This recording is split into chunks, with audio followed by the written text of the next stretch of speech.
valedictorian, Ms. Rachel Seidel.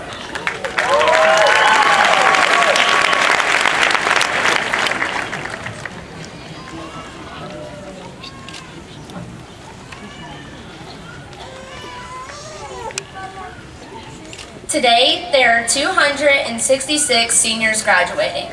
265 of them sit to my left, and one of them is sitting in heaven, walking with us each and every day, reminding us to be Taylor strong.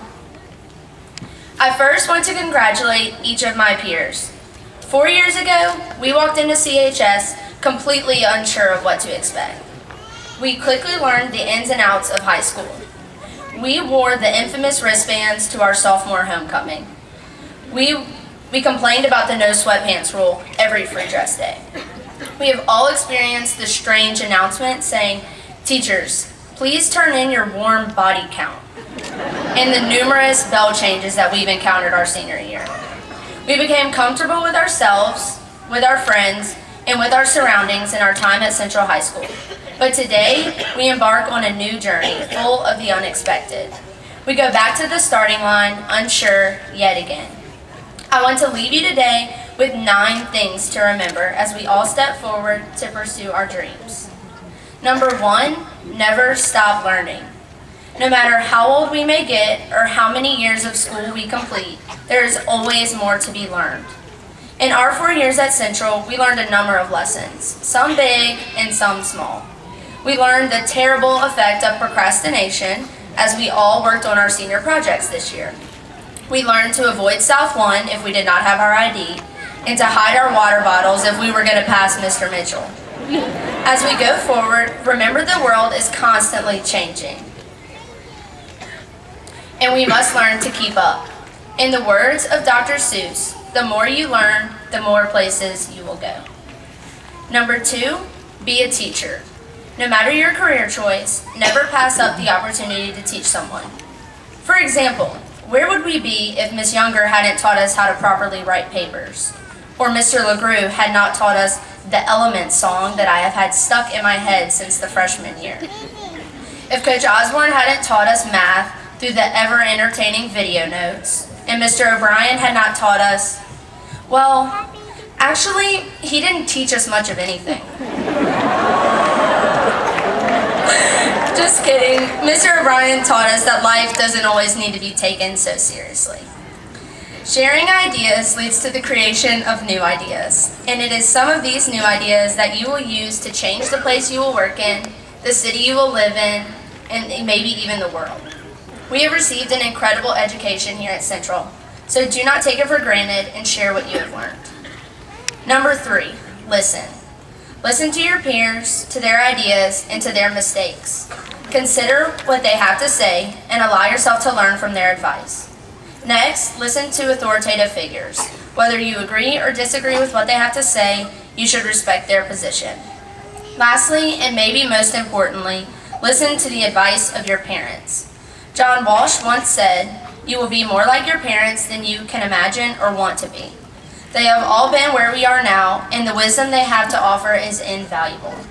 There is so much to be learned from one another if we would just take the time to stop and to listen. Now I come to number 4. Do what you love and love what you do. I have learned in high school that you can't please everyone, so you might as well do what pleases you, but do so honorably. Each of our lives are like an empty book, full of opportunity. As time passes, I hope that each of you fills your book with the things that you love. Number 5, never settle. If you have yet to find what it is that you love, then keep looking for it.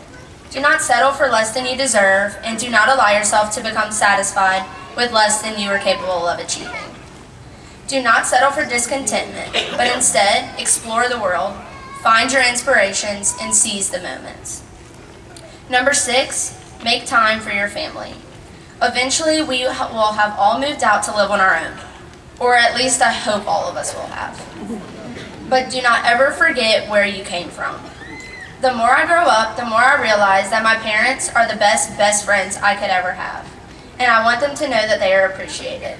Our families have done more for us than anyone else, and we should never stop thanking them for that. Life is fleeting, so leave nothing unsaid. because you never know when your last opportunity will have passed. Number 7, never, never, never give up, as Winston Churchill said. In life, there will be plenty of times where you get knocked down, but do not let that keep you from getting back up, a little stronger each time. Number 8, remember that character is built in the times of suffering. Helen Keller stated, "Character cannot be developed in ease and quiet. Only through experience of trial and suffering can the soul be strengthened, ambition inspired, and success achieved." Every person has experienced loss in some way or another, and I know that many of us graduating today have beautiful angels watching down on us from heaven. Many of you know that my precious grandmother was in an accident in October of 2014, and after 7 long months of fighting, she passed away on May 9th, surrounded by all of my family. This is one of those curveballs in life that I have not yet been able to figure out, but I do know that because of her, I have seen selflessness, and I have seen someone love God with their whole being. Because of her, I have a role model and a really good recipe for French toast. Because of her, I am the person I am today, and I know that just because she is no longer physically here doesn't mean that she will not continue to help guide my choices in life. She motivates me to be my very best in hopes that I make her proud. I can guarantee that each one of you will experience failure and trials in your lifetime, but it is what you do in those moments that shape who you are. I look back on my life realizing that it wasn't the fastballs that made me a stronger person, but instead it was the curveballs. So find the positives in the overwhelmingly negative situations. Stay true to who you are even in the most difficult circumstances, and allow each time of suffering to inspire you further. Now I come to my last point, number 9, take it all in. Greg Anderson so beautifully advises us to focus on the journey, not the destination.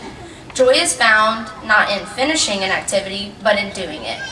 Graduation was the destination of high school, but think about all the memories that we have made along the way. From the Friday night football games to the homecoming dress-up days, we have made memories that we will never forget.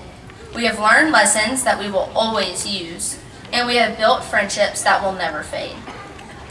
After all, it is the journey of high school that we will always remember. The journey is where we learned, we did what we loved, we fell, we got back up, and we became the people we are today now that we have finally reached the destination. So here we are, wearing a cap and gown, ready to walk across the stage and receive our diplomas. To our family and friends, we could not have made it thus far without your love and support, and we thank you for that. To the faculty and administration, we express our overwhelming gratitude for the past 4 years. Because of your hard work and dedication, we are well prepared for our future. And to the graduating class, I encourage you to work hard and never give up. Colossians 3:23 states, "Whatever you do, work at it with all your heart, as working for the Lord and not for men." Remember this as each one of you pursues your dreams. Congratulations, class of 2015. We did it.